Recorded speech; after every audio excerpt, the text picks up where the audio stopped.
Hello, my name is Richard Herring. And my name is Abdul. And this is Sight on Screen.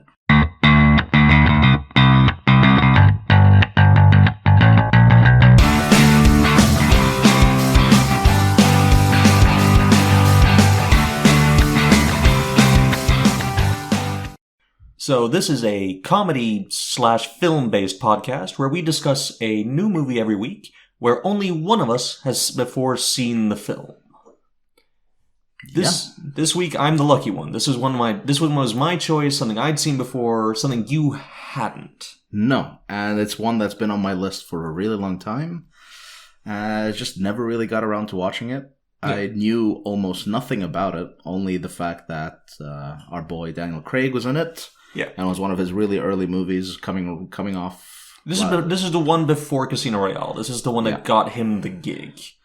To put it that way, this is the one that they looked at and they're like, "Okay, this guy could be Bond." Yeah, because after Tomb Raider, they were like, I think, you know what? I think everyone after Tomb Raider looked at Daniel Craig and went a bit. That American accent was. Why does he have an American accent in that movie? They're in Britain. I know, and Angelina Jolie puts on the British accent. Yes, it's like, why? And neither of them are overly convincing. But fantastic movie nonetheless. Certainly entertaining. It's a very entertaining movie. I don't know if I'd go too much farther than that, but it's incredibly entertaining. Nothing beats when she sleds with the Serbian Huskies. That's my favorite scene right there. He's just smiling. It's a scene that comes out of completely nowhere. Yep, completely. It's just there to just show off skills. I don't know. Her getting airdropped out of the ship in a car? Yeah, that's true. That one, that's a strong contender. I remember that one. Like, we're zooming in on her, like, apparently she was in the military? Because we're going in on the photo of her with the troops, and then suddenly it's her falling out of in a car, falling out of a plane. I don't know. It's yeah. Oh my god, that movie. That tangent aside. This is in honor of the new James Bond movie that's Another coming Time out. to Die? Or No Time to No Die. Time to Die. Which will be Daniel Craig's final outing, sadly. Again, that's like the third time now he said that? Yeah, he certainly said it. I believe that the quote after the last one is, "I would rather slit my wrists than play Bond again." Yeah, that was after Spectre. But Yeah. that's understandable, because Spectre was lackluster. Yeah, let's call it that one. Yeah. Let's call it that. I mean, lackluster. Skyfall is really good. I personally just adore Casino Royale. Yeah, me too. It's one of my absolute favorite Bond movies. I mean, it's not the favorite, but it's definitely in my top 5. I'm not sure. For me, Casino Royale is a little different, because I'd say it's a fantastic movie. Yes. I try not to judge it as a Bond movie. I don't try and compare it to the old Bonds. It's not the same thing. It's a different animal. It's a completely different thing. And I really like the fact that they try to sort of have a cohesive story this time around. Yep. At least the first 3. Yeah. Because I know Spectre tried to put all that stuff together, but it was just really awkward. Yeah. I'm gonna stop you there. I will agree that it tried to have a story. If it was cohesive, is a completely different thing. It tried so hard. Because Quantum of Solace is a direct sequel to Casino Royale. What film was this? The second. I'm sorry, I don't know what you're talking about. Alright.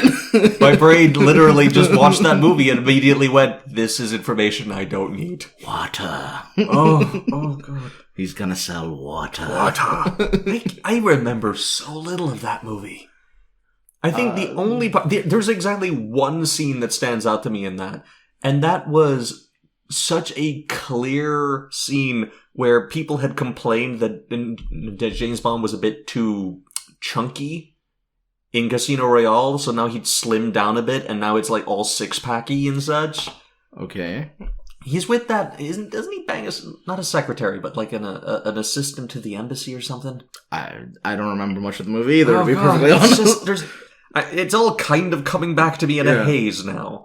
I watched it I swear. It has the female lead from the god-awful Hitman movie that came out with... She was also in Max Payne, yes. Yes. Olga Krylenko? Yes, that's the one. She's great, because she's been in 3 major movies I know of, and in all 3 of them, she is the lead romantic female, an action chick, and nobody sleeps with her. Interesting. Yeah, even in Bond, they never have sex, which is kind of odd for being a Bond movie. Same thing in Max Payne, same thing in Hitman. It's just, what is wrong with this woman we can't see? Is there something we're missing? Just clearly. Sorry for her now. Yeah, I mean, we keep ending. All three of these movies, she's in a bed in a nice dress at some point, and the man looks at her and goes, "Nah." It's just, it's like, what? She's gorgeous. What am I missing? What is the information you're not giving me? There's something that's not on screen. Mate, I don't even want to know. I personally think she has the same problem maybe as, what's the name of the guy who plays Cyclops? James Marsden? James Marsden, because he ends up in so many shows where his entire job is to have his wife or girlfriend leave him for someone else. Yeah. That's all that happens to this man. Yeah. And it's awesome. It's hilarious. It's kind of like, that is the most bizarre typecasting, and what did you do to piss off your agent? Oh, you want to contact James? You want him to be the leading man? No, thank you. Oh, wait. Yeah, no, James Marsden He's cuckolded it again? He plays the same character time and time again, only with varying degrees of anger. Varying degrees of anger and varying degrees of Sonic. Varying degrees of Sonic. That will be for another episode. That will be another episode. When the next Marsden movie comes out. And you know what? I'm going to claim the varying degrees because Quicksilver counts as a Sonic ripoff. Yeah. X-Men, I'm making this continuity. Moving on. Well, which came first? Sonic. No. I don't think so. X-Men the comics. Yeah, so I'm guessing Quicksilver. Yeah. But at least the movie adaptation, very much Sonic. Oh, very, very much the Sonic. Yeah.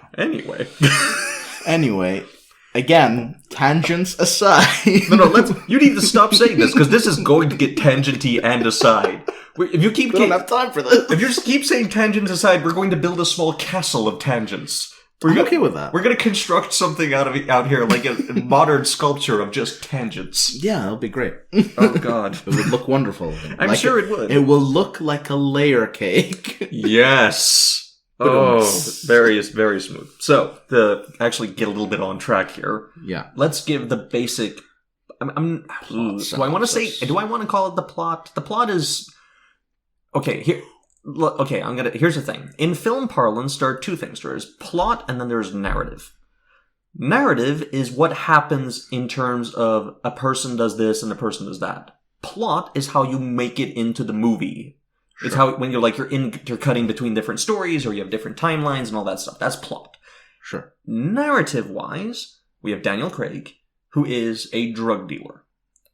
Essentially. A cocaine drug dealer. He is a cocaine drug dealer... middle rung, let's say? Yeah, he's like definitely middle management. Yeah, he's running his own little operation. Yeah, he has a distro. That's the lingo, you know. Oh, yeah. Why do you know this? Moving on. I've watched too many series. Uh-huh. Yeah, so he gets a supply from some supplier, and he basically breaks up the amounts and then distributes it to the other dealers that are going to be dealing directly to the customers. So I think at one point he even says, I deal by the kilo. Yeah. So that is the definition of a distro. Exactly. So he has his own little crew, and let's just run through them here. I try to know actors, but I'll be honest, there's a fairly decent-sized cast on this one, so I kind of need to look it up a little bit. Well, he has two main buddies. He has three. So you have George Harris, who's playing a guy called Morty, who has an assistant.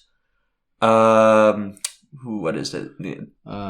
Called Terry, who's played by Tamer Hassan. Yeah. And he also has Clarky, who is being played by Tom Hardy, which is one of his bigger roles besides Star Trek. Yes. And that's all I'll say about that.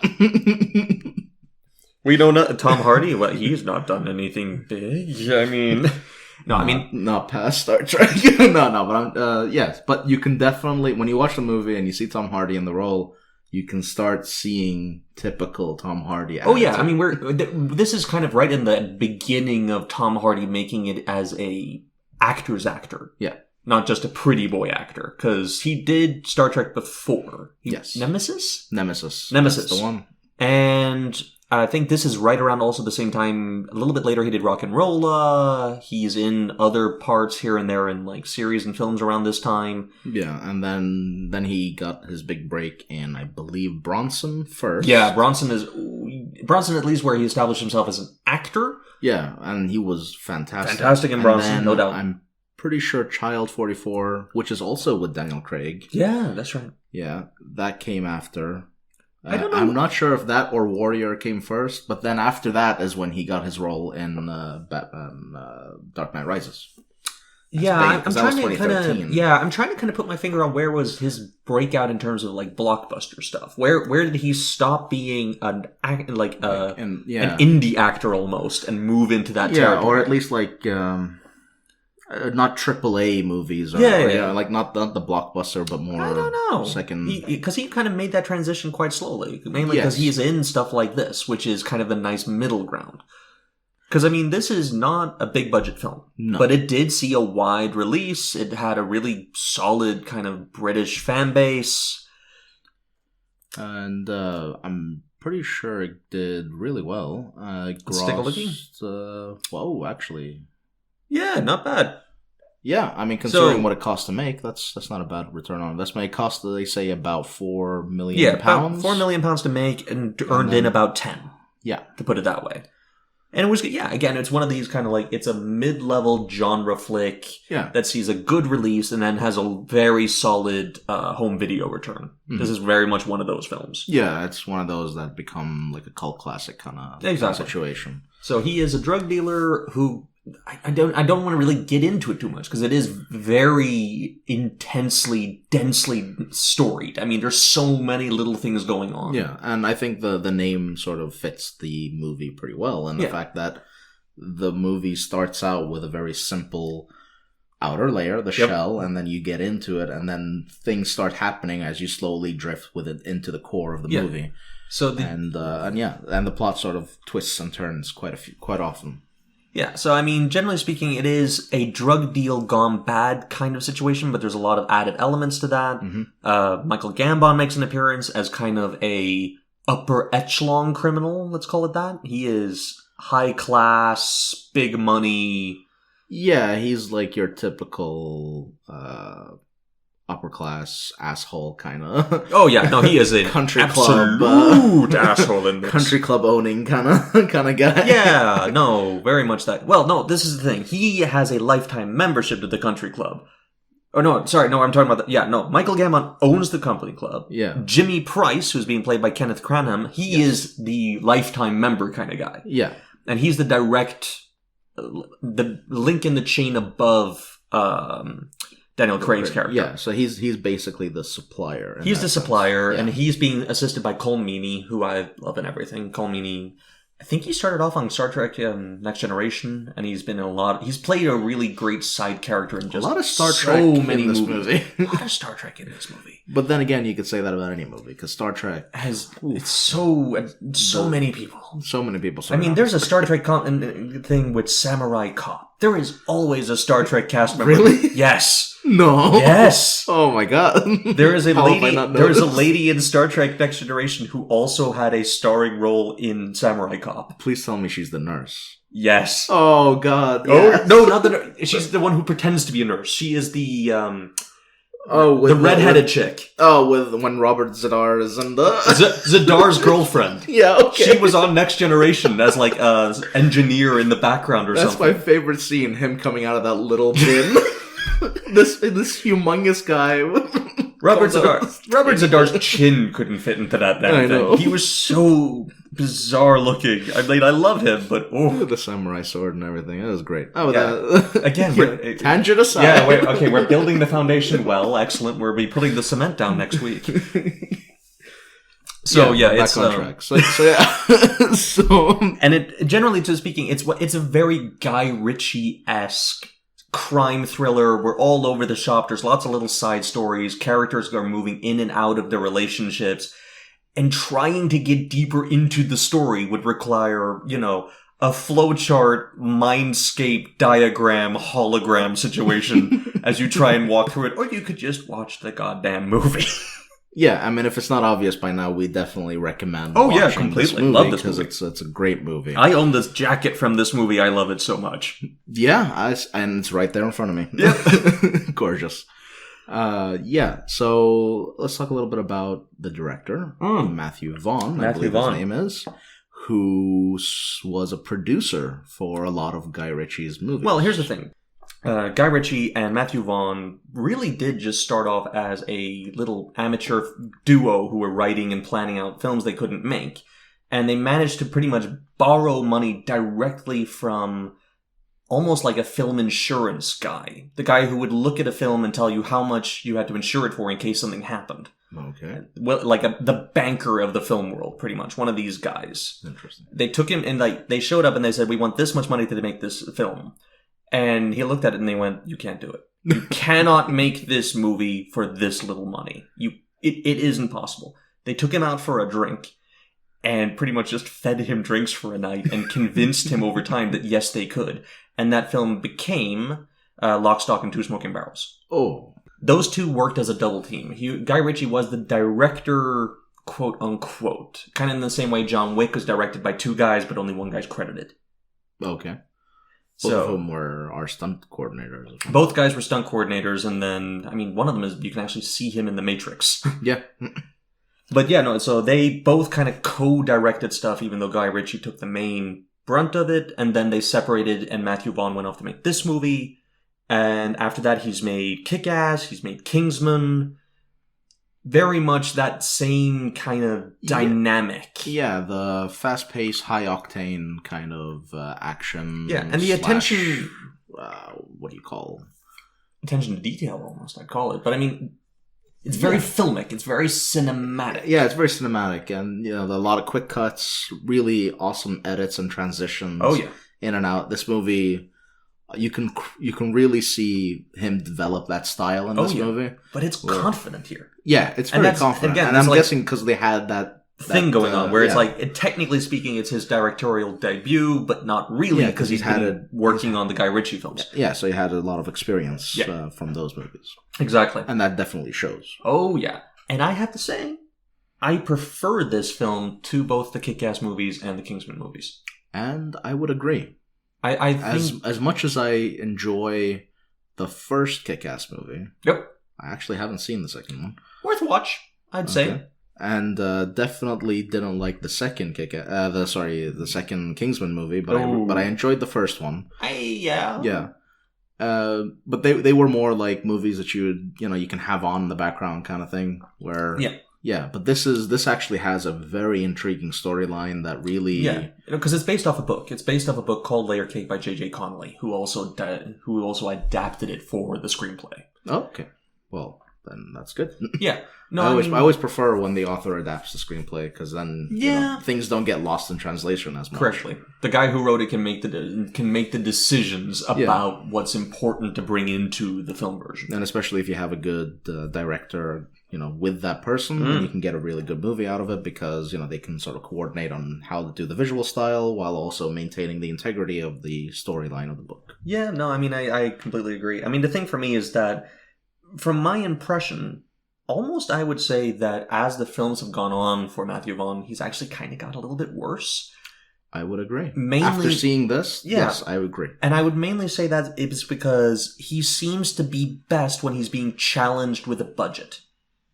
The more money he has to play with, the less control he has over the final product. And I actually find that to be the case in most directors that start out making indie movies. Oh, yeah. Is that when given a bigger budget, things start spiraling out of control, kind of. And they don't keep that same tight, concise nature of... because you're not having to be clever. I mean, half the transitions in this movie are born out of the fact that they just didn't have the money for them in-between shots.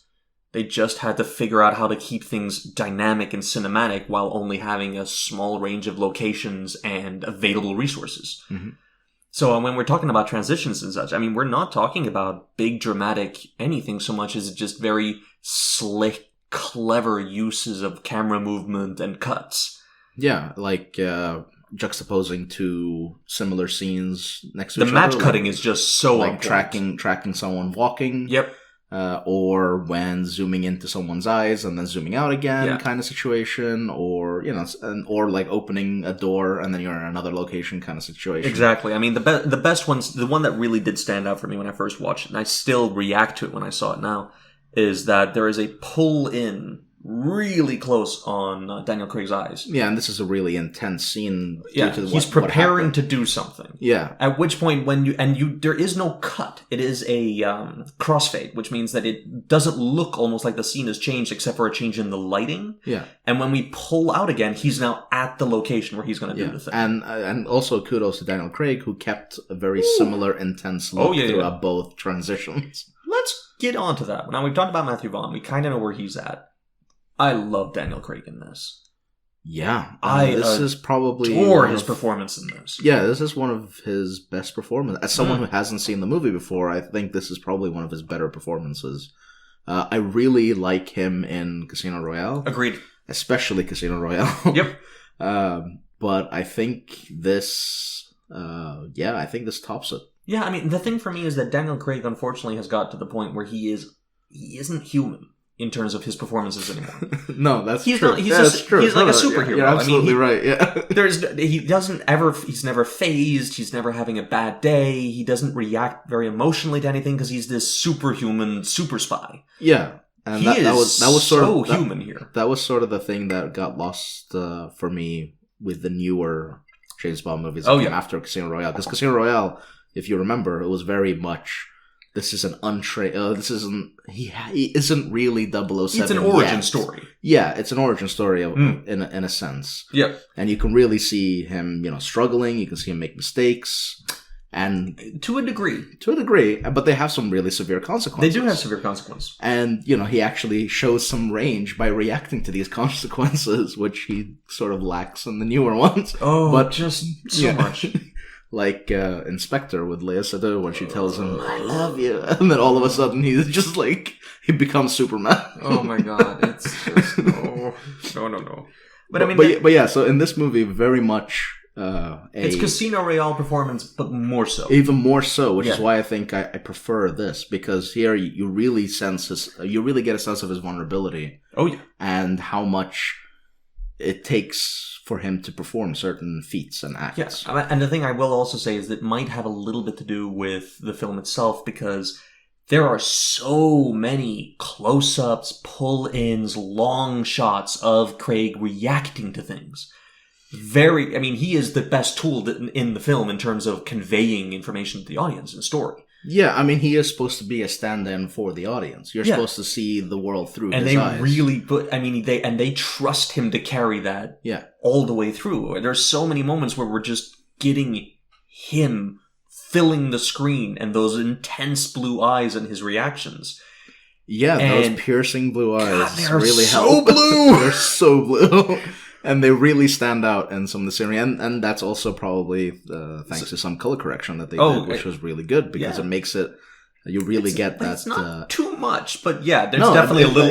But it's just enough to where you really notice the eyes. Yeah, someone once made a joke to me one time, and I completely agree. Most people who have blue eyes, you can call them baby blues. Daniel Craig does not have baby blues. He has adult blues. He has adult blue eyes. They are very well masculine.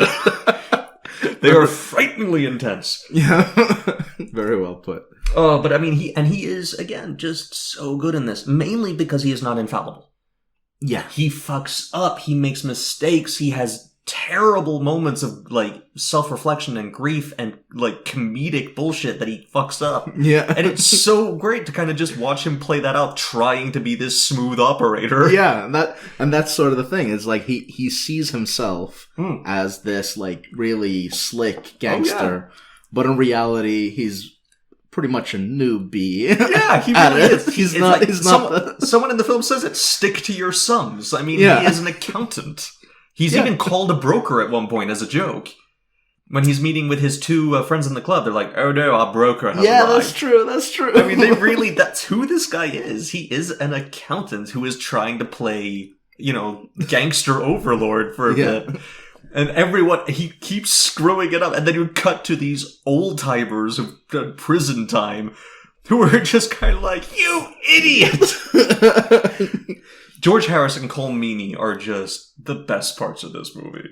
Oh, yeah, let's get into George Harris. George Harris, who just has... Hands down, my favorite person in the entire movie. So he is the heavy working for Daniel Craig. Yeah. Daniel Craig's the drug dealer. Morty is his... What he called him at one point? His bridge to the criminal world. Yeah, he also said he takes care of me or protects me. He's like the old-timer who knows all the right people. He knows who to give the drugs to, and he can keep... that distance because he's already the criminal, but he's a professional. Yeah, he's a professional. He's a heavy hitter. Yeah, he's someone who's done this for a long time and is hardened by it, definitely. Very much. And he is a stoic guy. Oh, yeah. So stoic. In case you're wondering, like, if I think the one thing people will recognize this guy from, he is Kingsley Shacklebolt in the Harry Potter movies. Yeah. Apparently he was also in Raiders of the Lost Ark. Lost Ark. He is the pirate captain who they stow aboard with, Katanga. Yeah. And he's just, I mean, he's a great actor. And he's in all over British television. This guy is one of those guys. Yeah. You'll definitely recognize him. You maybe not be able to put it like exactly like, when you see him, like, I've seen that face somewhere. Oh, yeah. Again, he's in Harry Potter. Yeah. All of those guys are in Harry Potter. Yeah, well, every single one of them. I haven't seen that many Harry Potter movies, so don't scold me. Don't scold me, internet. I'm not. Don't scold me, internet. Don't scold me, internet. Did the internet still care? I don't know. I guess about Harry Potter. Yeah, Harry Potter is still really big. Yeah. It's right now. It's Harry Potter and Pokemon. Like that's where it is. The fact that Pokemon came back scares me. Yeah, me too. I couldn't believe that. I'm like, really? Aren't they all dead?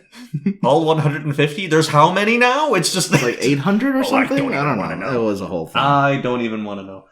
But yeah, no, Harry. But yeah, I guess those Fantastic Beasts movies. Yeah, I think they brought it back a little bit, even though I don't know why. Got really bad reviews. Ooh, at least that last one. Yeah? Yeah. I didn't watch them, so I don't know. I'm sorry, Johnny Depp is an albino what? No, it's...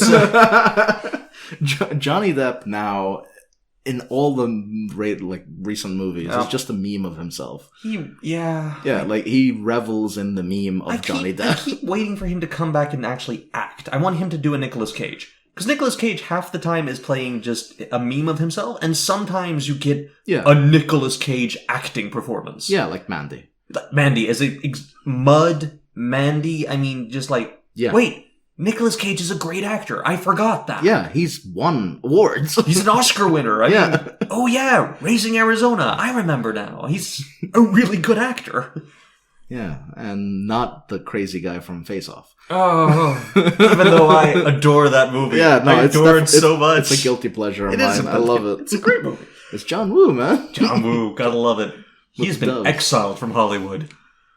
Yeah, we can get into that at some point. I mean, Payback really just kicked him off the map. I blame Ben Affleck. I blame Ben Affleck for a lot of things, to be honest. Yeah, you could. Yeah, even though I do. Even though when he directs, he's a good director, and he can do good acting too. Yeah, he can.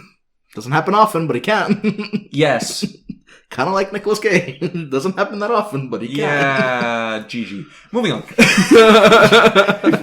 No. Every time someone says, Ben Affleck's a good actor. GG. GG, yeah. GG. Moving on. What were we saying? So we have Morty, who is the stoic kind of... He's great, because he's, number one, he's the tough guy. And he does a good tough guy. But he is so funny in this. Yeah, his stoicism really, I mean, it's sort of the counter to Craig's more emotional... Oh yeah, Craig is emotional. Yeah, his more emotional, like almost overacting in certain scenes. Yeah, I mean it's not really overacting. No, it's just reacting more realistically than what we see in movies generally. It's at least from him. I mean, especially him. Yeah. I mean, he's not a statue in a suit this time. Yeah.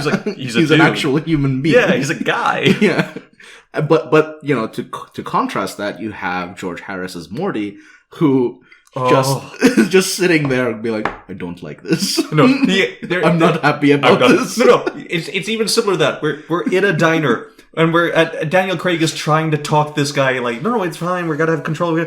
Cut to George Harris just sitting there going, I'm not happy. And holds the same expression as Daniel Craig tries to fix what's wrong. Yeah. We keep cutting back to George Harris just staring him down. Looking really disappointed. Oh yeah, he has disappointed dad energy for years. Yes. It's so overwhelming. Disappointed criminal dad. Yeah, that's a really nice way to put it. Disappointed criminal dad.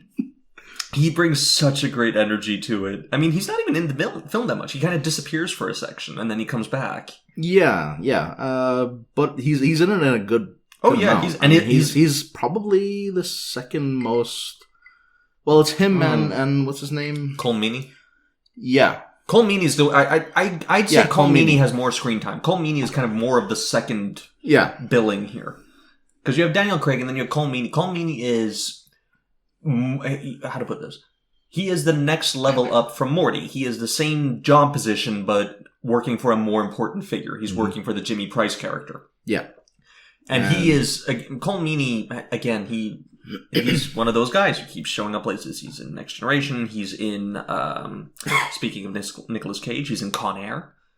He's the one who has the card that says Kick-Ass. Kick-Ass. Yeah. God, Con Air.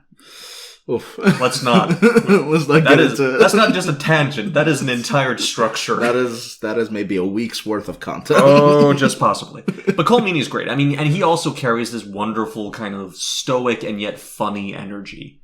Yeah. His little talk about like meditating by cleaning his guns. It's so with a picture of a naked woman behind him and a statue as well. Yeah, I have to say, you want to talk about weird, unexplained moments. We're in his apartment, and all the art is naked women. And he's like, gets a phone call to the Daniel Craig's going to come up and see him. And we cut to Cole Meany putting clothes in a black plastic bag. and then Daniel Craig sees him, just goes, "Oh hi," and walks by. And you're like, why are you disposing of the clothing in your bedroom like this? Dude. In a robe. Yeah, he's in a robe, and he's not putting it in a laundry bag. It's a garbage bag. It's like, what have you been doing? It is such a wonderful moment of, wait, what? But, I guess, kind of spoilery.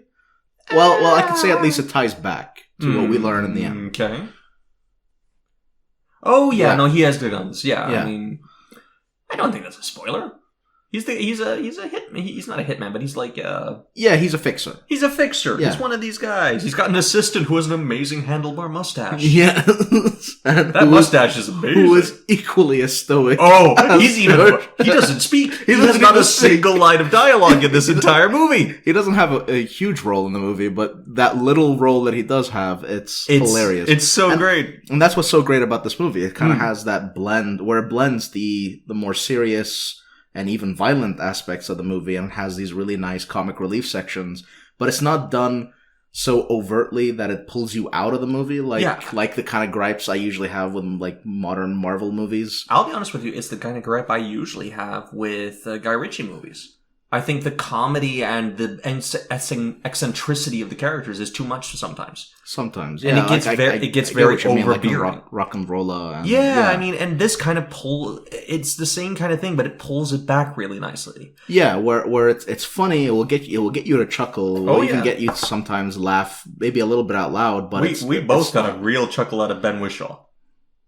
Sydney. The skinny dude. Yeah, Sydney, of course. Pulling back to James Bond, he's now Q. That's true. Yeah, he's Q. He's Q. Ben Wishaw's a fantastic... Perfume, Story of a Murderer. What a movie. But Ben Wishaw's in this, and he is just so awkward. Yeah, he's wonderful. He plays the role wonderfully of like the cousin of the gangster who's trying to be a gangster. Yeah, you have what is his name? Jamie Foreman. Anyway, Jamie Foreman is the Duke, who is the opposite of Craig. He is the real wannabe gangster leisure suit. Yeah, like he has with the cap and everything. I mean, he's so over the top. With like chains and this like really hooker-looking escort girlfriend. Oh god, and it's so and she plays the role amazingly. She is so on top of it. It's so great. That is Sally Hawkins as Slasher. Slasher, yeah. Yeah. No, you got to say like Slasher. Slasher. It's how everyone calls her in the movie. It sounds like they're saying Sasha. Yeah, I actually thought... I thought it was Sasha. And then Yeah. no, it's Slasher. It's like, Slasher. really? Interesting. No, and God damn it, Slasher. yeah, and he's running his own kind of little unit, and it is, again, it's very, like, you can see the different sides of this criminal landscape really well portrayed. Who's the other one? There's a guy who's part of his crew that's actually really quite well known now. Gaza. Where's Gaza? I'm trying to... Gaza. Burn Gorman, who is actually a really good actor. He plays a really sinister guy in a lot of stuff. A show that almost no one has seen, but I'm very fond of, is a show called Forever. It's got the guy who plays Hornblower. Have you ever seen those movies? No. They're a lot like Master and Commander. They're kind of like... Oh, okay. They're like old naval, those era movies. I like Master and Commander. But Forever is the story of, like, he's a New York autopsy... Yeah, a Mortician. No. You know what I mean? Like, works for the police.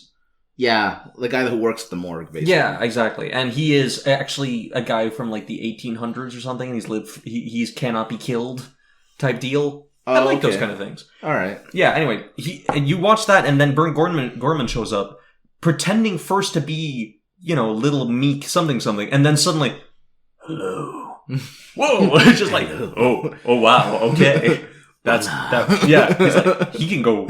He has a deep voice when he wants to. Yeah. But again, it's like a good, solid, mid-grade cast. No real AAA guys, but... Well, at least not at the time. Not at the time, no. Yeah. They came that later, but at the time, just mid-level kind of character actors, and they're all really putting in the full mile. Yeah, they're really going for their A-game. And, bringing back Tom Hardy, you could really see him, try, and you can sort of see elements of his character in later movies. For example, in Loke. I don't know if you've seen that. Loke is so good. It's one of my favorite Tom Hardy movies. Such a great movie. And it's done on a shoestring budget, basically. Oh, yeah. No money. And you can't tell. No. It basically has one actor. Setting. One actor. Yeah. It's the whole movie is just him in a car, and that's the whole movie. I mean, and it's one of those things where you have to trust your actor in a setting like that. You just need to make sure you have an actor who can pull it off. Yeah. And Tom Hardy does by miles. I mean, he's so good. And the funny thing is, I saw that movie much later.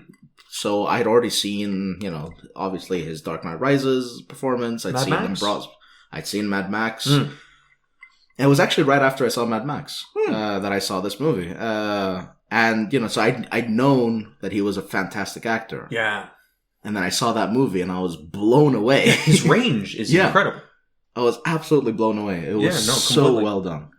And then, and he has these little moments where you're like, okay, you can really carry a scene. I mean, there's one bit specifically where someone asks them, how does that look? And you just get this wonderful little moment and going, bad. He hits it on the head. He nails that tone and that delivery perfectly for the scene. Yeah, no, it was definitely captivating. The entire cast did an amazing job. Oh yeah, completely. I don't think there was a weak link among them, to be honest. No, I mean the other one who really I gotta kind of mention here, because this is how to put it. What is her name? Sienna Miller. I never remember her name. Miller, yeah. She was quote unquote the girl. And for lack of a better term, there's very little female presence in this movie. Yeah, she was in, 3 scenes? Yeah, but out of, she has a scene where she goes topless in this movie. You don't see full frontal nudity, but it is one of those scenes, to put it that way. Yeah. And she became a bit of a sex symbol in the UK after this movie came out because of it. It felt very throwaway, though. It is very throwaway, because the focus is more on what happens after, which is when she actually puts lingerie on. True, but I mean, she was already kind of known. I think she's also a singer, but she had a little bit of a following. This movie came out and really showed a lot more skin than most people were expecting.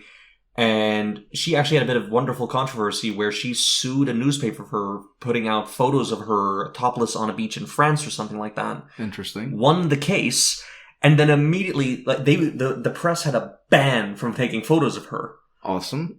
It was set in place. The next time she was at a nightclub, she flashed the entire press corps, and they couldn't do anything about it. that's I love stuff like that. But that having a scene like that would have fit perfectly in this movie. You know what? Yeah, it kind of would have. But no, I mean, she's really great in this because she does a lot with the little time she has. Yeah. And she isn't, I want to call her the love interest, but I think that's probably a bit too generous. It's selling her character a bit short, calling her the love, because it feels very generic, but it's... Because she's in control of that relationship. Yeah. She's the one leading Daniel Craig on. Yeah, most definitely. Completely. I mean, this is not Bond being suave. Yeah, no. She is seducing him. Yeah, actually, he's very much like a blumbering buffoon around her. Oh, yeah, no, he does not know where to go with this. Yeah, I mean, he just basically just gawking at her. Oh, yeah, in one he scene. is. She's just like with it could have been, I mean, it's not, but it could have been with his mouth open and just like staring at her like, oh. They're in a club, he's sitting down, she's dancing, and you can almost see the fish hook in his cheek as she reels him in. And you can sort of see everything else drown out. Oh, it's so great. I mean, number one, she's gorgeous, but it's just, she does a really great job of kind of carrying enough stage presence to outmatch him. Yeah. Which, considering it's Daniel Craig, kind of at the height of his acting game, is really saying something. Yeah. And they balance it beautifully. And again, it's this humanizing factor. Yeah. And I think going back to the director, like the way that he did that scene in particular was really, like in other movies, you might sort of, turn down the lights a bit around other people and have more of a spotlight on her. Yeah. You might do blurring on the edges. This scene didn't do any of that, but still had the same effect where you would only focus on her. Yeah, and you would sort of drown out everything else, even though everyone else was in full focus. And they even did a lot of funny stuff in the background. They're doing funny stuff in the background is good. I mean, the other thing that they did, which was... But it's that framing. The blocking and the way they constructed the scene where the camera is moving in on her. Yeah. And the focus is a little bit narrowed, so she's the only one who's crisp in focus. Yeah, it's not just that. It's also like the people that are dancing around her, because it's a nightclub scene, were sort of almost framing her correctly, and they had like sort of that hallway. Yeah, I mean, it's kind of it was done really well. It actually reminds me a bit of Edgar Wright. It has a little. The stylistics of this film are really kind of if Edgar Wright. I mean, yeah, a little bit like Baby Driver. It has a little bit of that kind of stylistic flourish to almost every scene. Yeah, very few moments are wasted in terms of making a pretty picture, having a captivating kind of style flourish with the camera. It is getting so much mileage out of what they had. Yeah, and this movie, almost like brilliantly does sort of it's fast paced when it needs to be. It slows down where it needs to sort of get, and the way that it frames the scenes it's just. Yeah, I mean, the cinematography is fantastic. Who was the cinematographer for this movie? I don't know. I kind of want to look it up now. You keep talking. I keep talking. So I think Edgar Wright is a good comparison to sort of the stylistic choices that this movie made. And yes, you can clearly see some inspiration, if you will, from Guy Ritchie. But the cinematographer here was Ben Davis, who has done Guardians of the Galaxy, Captain Marvel, Doctor Strange, 3 Billboards Outside Ebbing, Missouri. Yeah. He is a guy who has worked on Age of Ultron. Okay. So, huge repertoire. Seven Psychopaths? Really? 7 Psychopaths. That's one of my... Wrath of the Titans. No. Okay. Oh, no. And he was Kick-Ass. For on Kick-Ass. Yeah, he worked on Kick-Ass. Stardust, which is a great movie. Love that movie. I don't know if I've seen that. It's Gaiman, Neil Gaiman story turned into a book. It's a kind of a really nice subversion of the fantasy genre. Interesting. Good, worth watching. But yeah, I mean, this is one of his first films. He did a short, he did a music video, he did a movie called Miranda, and then he did Layer Cake. Yeah. I mean, this is very much the early days of a lot of the people involved in this film. And you wouldn't be able to tell. I know. I mean, the thing I will say about Layer Cake, it is confident. Yeah. Confidence is key. Nobody here was putting in a safe choice at any point, pretty much. Yeah. Which I wouldn't expect that from someone who made movies with Guy Ritchie at the time. Yeah, but none of their movies were really safe. At least the early ones, they weren't really safe. They were very much out there. What they also felt was rough. Yes. I mean, this one feels way more polished. Yeah, this is honestly, just to put it bluntly, like this movie, if you told me, you know, like that it was made by veteran directors and all the actors were sort of well established. Yeah, let's call them that. And I would believe you. Yeah, completely. Because at no point during the movie do you feel anyone is less experienced or like you were saying, not confident or giving in sort of a half-baked performance. Yeah. None of that. This movie, I mean, no one has to cover for anybody. Everybody is filling up to their station completely. Yeah, everyone brought their A game and it shows. Oh. So well. So I was really surprised that this. I mean, I don't know. This movie didn't have that big of a splash when it first came out. It had a little bit of a splash, but again, it is a genre film in a genre area which is already quite, I don't know, saturated at this point. Because we've had the Lock Stocks, we've had those kind of like the British gangster flick. Those are never going to, you know, drive the world mad. But it is such a great showcase of the talent involved. Yeah, and I think what this movie does really well as well is that you can see the inspiration from these other movies, but it doesn't feel like it's one of those movies. No. And like it feels like it's its own beast, and it does that really in a really interesting way. To where it starts off and you think like it's going to go one way, but it goes in a completely different direction filmmaking wise. Oh yeah, no, I mean, not just plot wise. There are parts of this film that I almost would have accused of being art house like. Yeah. Because it is so stylistic rather than just pure, here's the story. Yeah, and it also doesn't like over stylize. Like, you know, Mathew Vaughn himself, like in the later Kingsman movies, you might say they're over stylized, especially the second one in some scenes. Yeah. Like there's way too much happening. I think that also has a lot to do with the fact that that's an action movie. This is not an action movie. This is not an action movie. It has action scenes in it, but it's not very a quote-unquote action movie. Actually, think about it. What are the action scenes? We have two people getting beaten. Yeah. They are not fighting. There's no fight choreography going on in these two scenes. There are two people having the crap beat out of them. And then we have in a hilarious way in both ones. Yeah, and then we just have a chase scene. I mean, there really is. There's no shootouts. There's no major like confrontations. Well, it has suspense scenes at least. Completely, it has a lot of suspense scenes. Actually, the whole movie is very suspenseful. Thriller. Yeah, I mean, I would call it an action, or not an action, a crime thriller. Yeah. I would definitely call it a crime thriller, but with elements of comedy sprinkled through. Again, it has that classic kind of British balance between the comedic aspects and the thriller aspects, and it all kind of blends together into this really tight little ball. Yeah. Because I just love the way this movie kind of moves. You never feel like it's rushing, but it never feels like it's slowing down. Basically, it doesn't feel American. Nope. No, it really doesn't feel American. It feels very British. Actually, no. I would go so far as to say it doesn't even feel that British. What does it feel? It's like a really nice blend of the two. Because British true. movies tend to be... So I think Guy Ritchie and I guess Mathew Vaughn are sort of the exception. Because British movies in general have less style, but still has that witty, fast-paced sort of... Okay. I see what you mean. But usually they're not very stylistic. But Hollywood movies are more they're more showy and much more stylistic. If only there was a man called Edgar Wright or something like that. Yeah, right? If only he were British. If only. Just saying.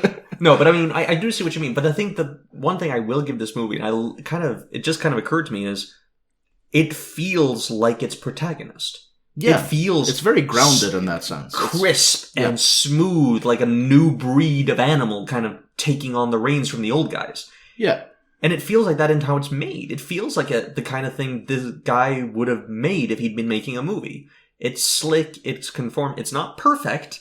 There are things, but it does... No, I wouldn't say this is a perfect movie, but it's a solid movie. It feels solid, it feels grounded, and it yet feels like it has style and confidence. Yeah, like Like, it doesn't do anything that's exceptionally well, but it does everything... It needs to. No, it does everything at a level to where, it's just absolutely great and solid. Oh, yeah. Like a perfect sort of 8 out of 10 kind of movie. Oh, perfectly, yeah. If you use the scale where a 5 is an average.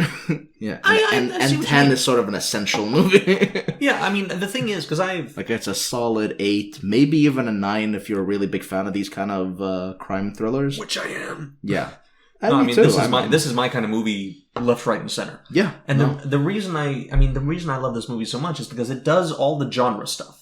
But it does it with all of these added stylistic elements. It chooses not to be serious and straight and conform. It decides to have fun, even in little ways. But still serious when it needs to be. Oh, completely. I mean, Which is something that, I guess, like Lock, Stock, and Snatch sort of miss.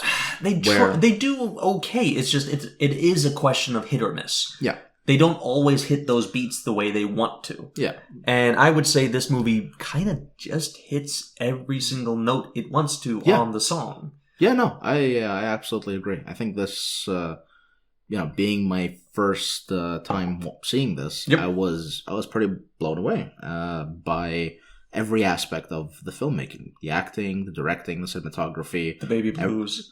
The baby blues, or the adult blues, to be more specific. There was an actual moment in this movie where we're both sitting there just going, my God, his eyes are blue! We're not even thinking about the story, just Daniel Craig staring into our souls. Piercing blue eyes. Just never has that statement made more sense. Oh no, just so piercing. Craig. I mean, yeah, it's like weaponized. It's just we have no defense. Yeah, Matt Bomer has nothing on Daniel Craig. No. No, I mean, and it is, for me, this movie is a little bit, I'm not going to say it's sad, but it is a little hard for me to rewatch it because I haven't seen it for a while now. Okay. Watching this and then thinking back on the recent Bond films and what we kind of lost along the way. Yeah, because going back to what I was saying earlier, I think Casino Royale, after watching this and then looking back at Casino Royale, I think that was a really good transition. Yep. For Daniel Craig as an actor. Completely. And, sort of his career projection. But then, I think the second half of Quantum of Solace and onward. Yeah. It was just he kind of pulled it back a bit in Skyfall. I will give him some credit. Him and Judi Dench had amazing chemistry. I would argue that what made Skyfall so incredible was by far the performances of Judi Dench and Javier Bardem. Oh yeah, Javier Bardem way more so. Up, like he chewed up every single scene he was in. He completely not look away from. Let's be clear. Javier Bardem rampaged through London like a Godzilla, eating all of it. Yes, he was taking bites out of buildings. He was not constrained by the scenery alone. Yeah, like as good as Mads Mikkelsen is, and I love Mads Mikkelsen. It is a very different kind of character and very different kind of performance. Yeah. That's true. But Mads Mikkelsen played more of the sort of sophisticated, the typical Bond villain. Like he could have played Blofeld, and he would have been perfect for that. I'll agree with that. Yeah. But we're both just sitting here going, Christoph Waltz. Yeah. I love that man. And he's an amazing actor. He is, but no, they really dropped the ball. The thing I will say is that I think Mikkelsen and Craig in Casino Royale are way better proportioned for each other. I agree. The balance between the good guy, bad guy dynamic there is so much better. Yeah. Bardem is in a different movie than Craig is in Skyfall. Yeah, no, Craig is an observer in that movie. He has very little effect. To the audience, I think. Yeah. Like, he has an effect, obviously, on the plot, but to the audience, it's Bardem, it's Judi Dench. Yeah. No, completely. And I mean, I do think Judi Dench and Craig have good chemistry, but I think a lot of that has to do with Dench. Yeah. I mean... It is the unfortunate truth that... Dame Judi Dench, and she really deserves that title. I mean, Craig didn't want to play Bond to begin with. The only reason he joined on with Casino Royale was because he loved the script, where it was so non-Bondish. Yeah. And trying to force him to actually play Bond in a Bond movie, which is what Spectre was. He's kind of to the T. I mean, I hate to put it this way, and Quantum of Solace too, but I hate to put it, he was such a Debbie Downer. He doesn't want to be there, and you can tell. He's not enjoying himself. He's not having as much fun as he did in Casino Royale or this.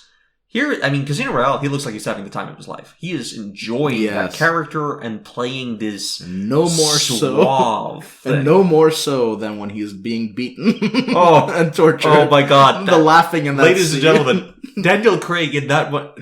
That's my favorite scene. That's just that maniacal If you want to know laughing. what Daniel Craig is like in Layer Cake, that scene is as close as he gets to being this character in Layer Cake. Yeah, like just the because that scene, I mean, you can actually see a whole range of emotions on display in such a short period of time. It's an absolutely fantastic scene. Wonderful moment where he sounds like he's sobbing and then you realize he's laughing. Yes. How well's gonna know you scratched my balls? It's so great. And I mean, he's obviously sobbing, but also crying. Yeah, I mean, he's laughing. I mean, he is. I mean, I love that moment. Yeah. It is the moment my dad walked out of the movie on. He couldn't do it. It's a tough scene to watch.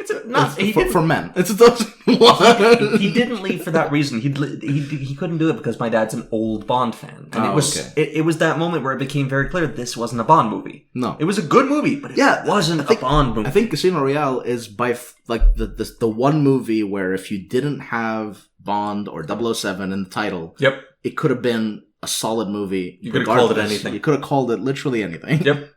And I think they did a really good job calling it Casino Royale. They didn't really call it James Bond's it is Casino Royale. It is the story, not a character's movie. Yeah. And Eva Green just kind of knocks it out of the park in that movie. Yeah. I mean, I never really noticed Eva Green until that movie, and afterwards it was just kind of like, okay, I need to pay attention to, because good grief does she knock it out of the park. She is amazing in that movie. Yeah. She's amazing in a lot of other things that she's done. Yeah. She's even the best parts in really bad movies. Two of them come to mind. Sin City 2 and that was 302. I didn't watch that. Oh, she is amazing in that, and she is so much more interesting, powerful, and charismatic than anybody else. It's like there's a mini movie with her happening that I want to watch, and then we keep cutting away from it. I'm like, no, go back. Yeah, no, she has that same Bardem effect where she eats up the scenes that she's in, and she's also a solid actress. I'm going to give a little bit of credit to Daniel Craig as a person here. The scene in Casino Royale where they're sitting in the shower, the script called for her to be in her underwear. Daniel Craig is the man who pointed out, why would she have bothered taking off her dress? That makes no sense. Let's let her keep her clothes on. It really made... Yeah, I could see how that would have been a very different scene. It would have been an incredibly different scene. And also, apparently, Eva Green wasn't 100% on board for it, the way it was originally written. So, full credit to Daniel Craig. Yeah. And she didn't mind... From what I understood, the nudity and such wasn't the issue. It was this making her vulnerable just for the sake of it. Yeah. Because, I mean, Eva Green is I've seen her in an interview, and she is smart as a whip. I mean, she is... Yeah, no, and a very restrained, reserved, smart individual. I don't know if you've seen Penny Dreadful, the TV show. I love that show.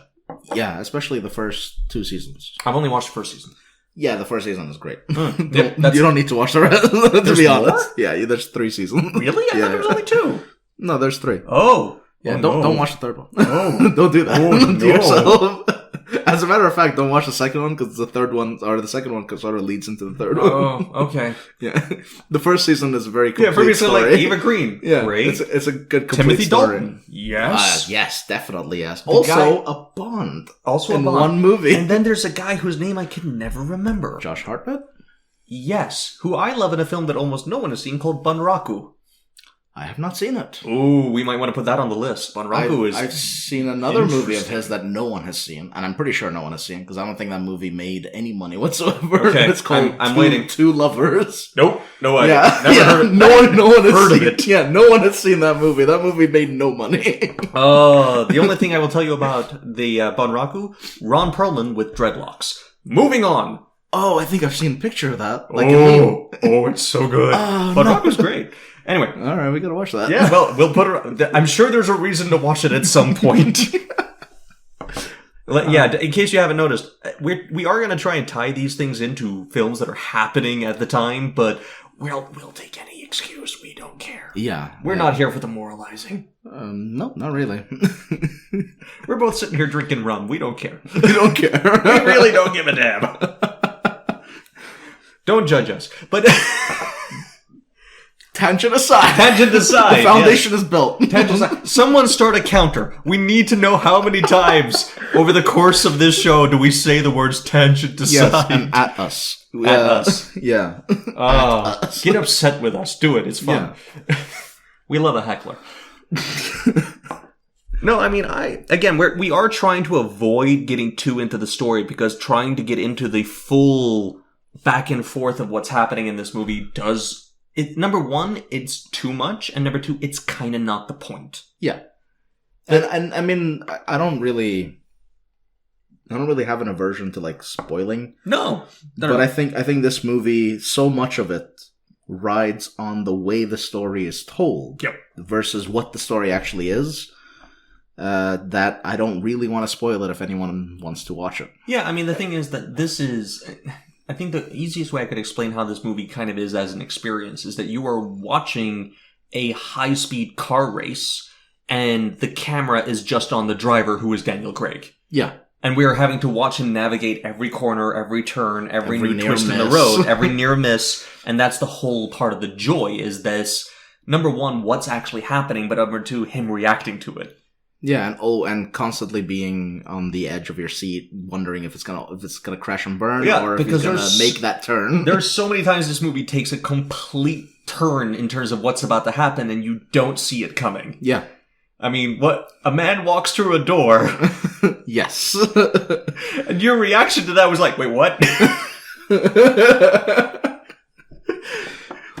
Yeah, you bastard! There's a ton of scenes in the movie.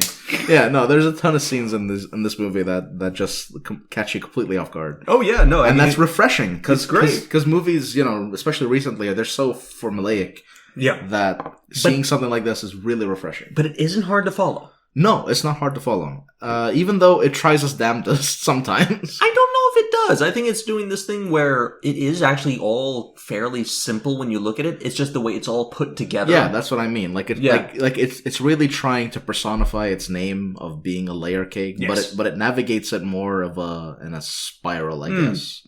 It's a good way of putting it. Yeah. Yeah, I mean it is definitely, I think it's one of those films where, because of the way it's edited together and the way it's structured, when you've seen all of it and you know what everything is, it all kind of clicks into place. Yeah. It's easy to see what's happening. But as a journey, it is very twisty and turny. Yeah, it is trying to hide the next corner as much as possible. Yeah, because I was there's plenty of times in this movie where I was basically saying to myself, like, "Wait, what? How did this happen? Where did this come from? Who are these people? Why are they here? Why are they here? Who are these guys from the north?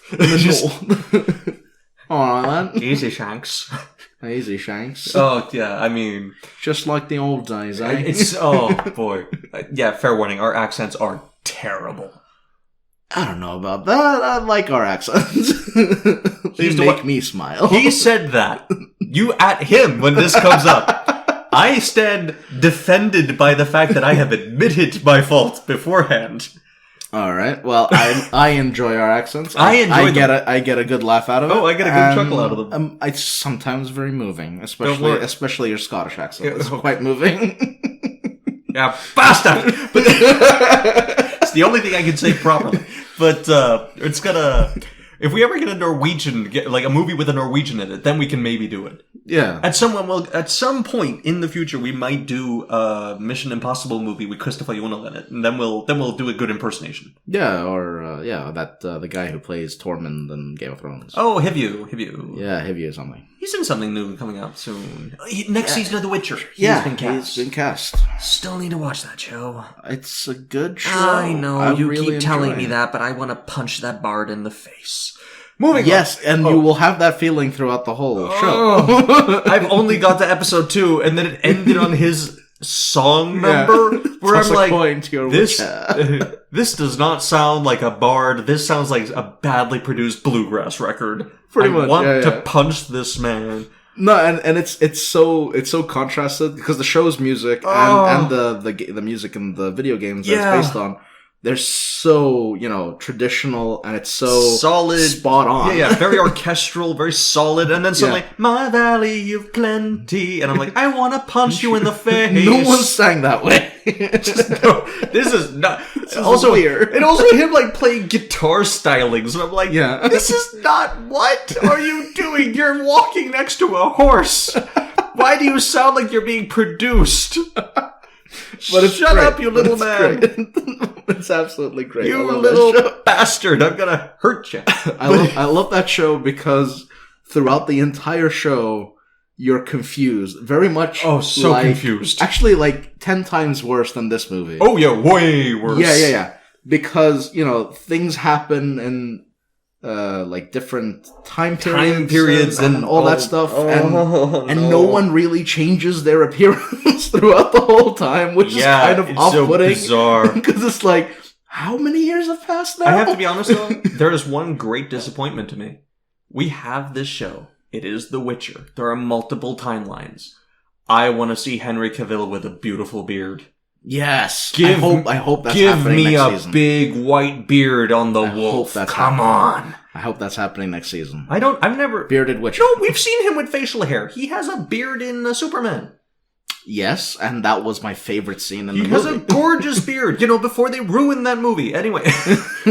Man of Steel, my favorite scene is him. I'll be entirely honest with you. I just wanted to see the story of Superhuman Hobo. Yeah, right? That's just a movie I wanted. The first 20 minutes or so of the movie are my favorite of the whole movie. And also known as Montage the Movie. Yeah. But because it's like 20 whole minutes of montage. 20 whole minutes of montage of a beautiful bearded man. And then you're like, no, the beard is gone. And apparently the beard was what was holding the film together. But yeah, that's what you realize after you really do. That and Michael, what's his name? Shannon screaming. I love Michael Shannon. I do. Too. But in that movie, clearly they didn't know what to do with the tool in their hands. Yeah, they just had him shouting. He shouted every single line. I don't think there is a single line in the movie that he's not shouting. Yep, no, I'll agree with that. No, Michael Shannon is that kind of guy, though. I mean... No, because like when you see him in movies like Knives Out, he's very much... Oh, Shape of Water. He has an interesting kind of... I haven't seen that yet. I'm embarrassed to say. I wouldn't be embarrassed. I haven't seen Knives Out yet. Oh, okay. I kind of missed that in cinemas. I was kind of I didn't have time to go to the cinema that much during December and such, so I never got around to it. No. But I mean, here's the thing I will say about Michael Shannon. Michael Shannon is a great actor who needs to be carefully handled. Yeah, but, a lot of actors are that way. Yes, but Michael Shannon has such a scary energy. Yeah. Because Michael Shannon is... But most actors need to work to be scary, and then you kind of or you need to bring them to scariness. You want to be intense and scary? Great, we need to bring you there. Michael Shannon lives there, and then we need to bring him out. Yeah, which is why I thought it was perfect casting for the movie Iceman. Oh.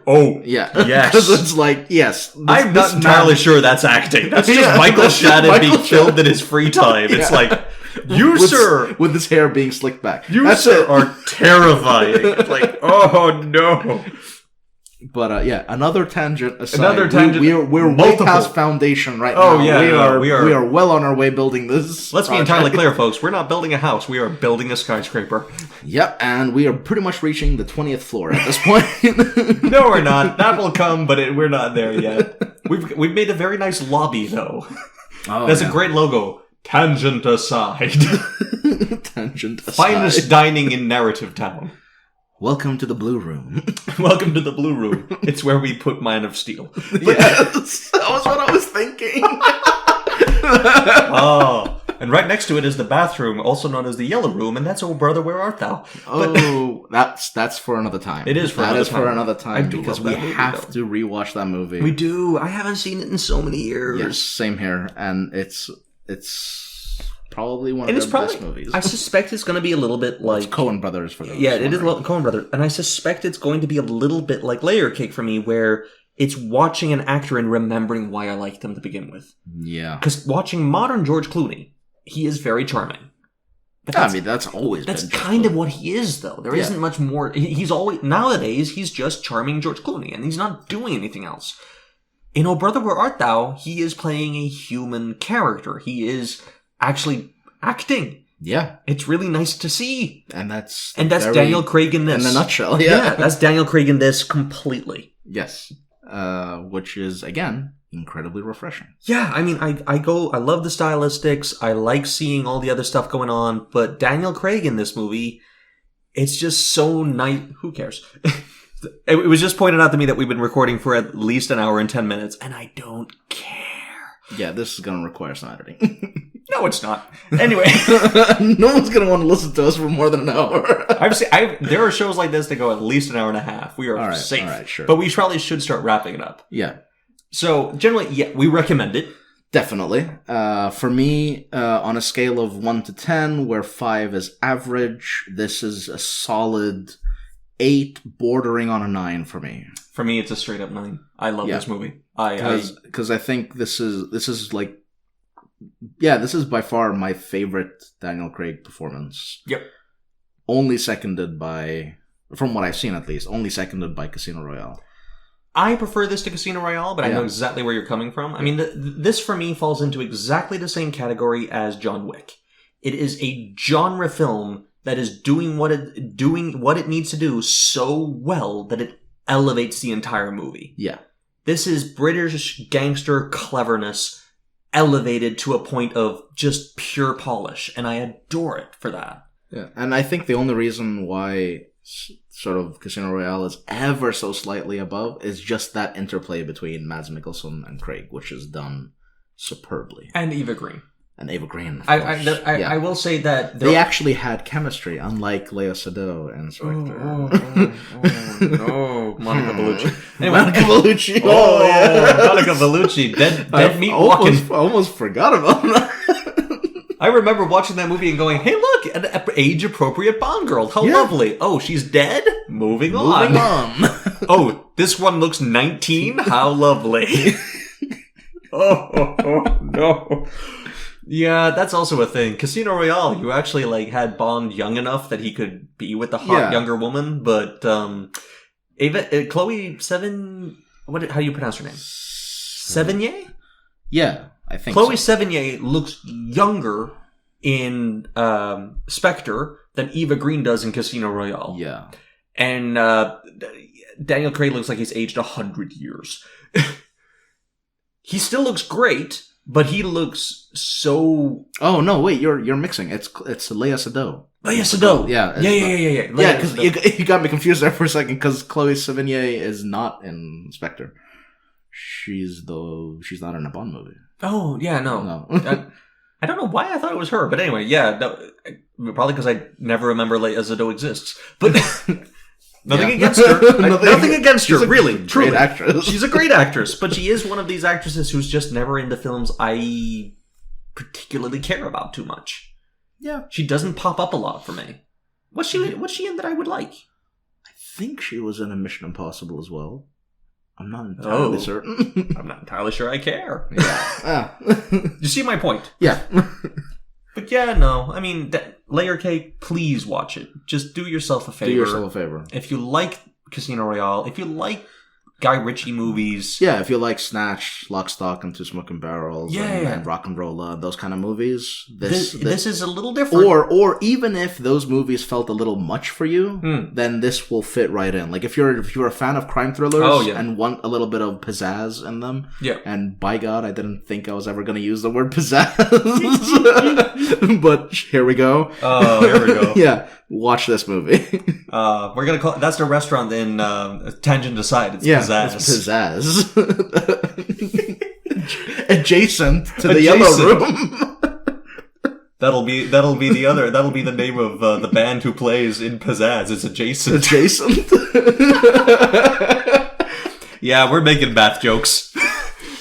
No, I gotta say, as a first episode, I'm not planning on editing this. If you're hearing this straight up and it's about an hour and 15 minutes, I haven't had to edit. Then we've done good. I think I like the tangents. I think we've had a good time. Yeah. This is our first real run of this show. Yeah, and I think it went great. Yeah, so I we look are forward to doing this with you again soon. Yeah, we are looking forward to this.